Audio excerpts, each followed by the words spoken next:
How to use Apple Invites on iPhone.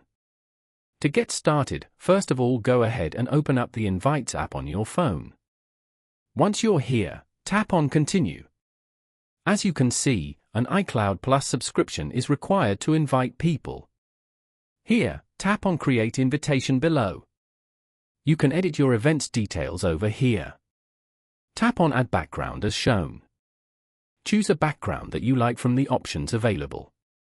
Then, enter a name for your event. You can also change the font style if you want. After that, tap on Date and Time to select the event start and end date and time.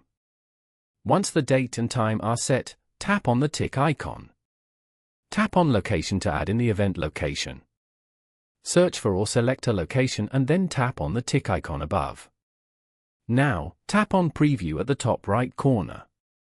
Scroll down to get a preview of the event and check if the details are okay.